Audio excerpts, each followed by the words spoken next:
Hola, ¿qué tal? Queridos amigos, artistas, amantes del arte en general.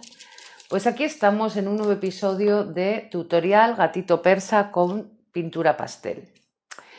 En esta ocasión vamos a proceder a hacerle ya más detalles de la carita y voy a intentar avanzar todo lo que pueda. Igual no hablo mucho porque así lo puedo acelerar un poco, porque si no esto se nos va a hacer eterno. Entonces, como hay una parte que va a ser todo hacer pelitos y pelitos y pelitos, pues bueno, seguramente lo aceleraré un poco para que no se haga tan pesado, porque no voy a estar explicando cómo le hago todos los pelitos. Entonces yo creo que las partes más fundamentales están explicadas y entonces ya es cuestión de hacer todo el pelaje, todo su pelo.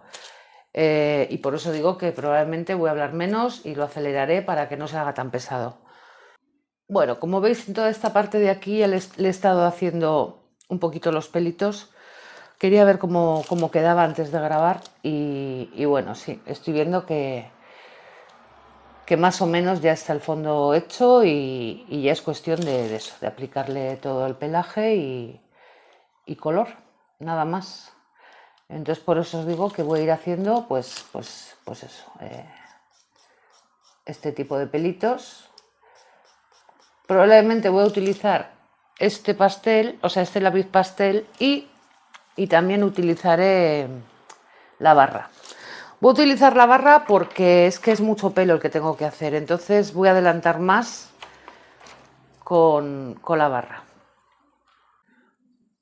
Voy a cortar esta barrita porque así, bueno, ya veis cómo mancha esto, ¿verdad? ¿Veis? A mí no me importa mancharme. Voy a cortar un trocito así, la voy a partir para que tenga más punta, ¿veis? Así queda con más punta y para pintar los pelos va a ser mejor. Vale, pues voy a empezar a aplicar los pelitos con la barra, como os he dicho, porque toda esta zona es bastante oscura, entonces le quiero meter así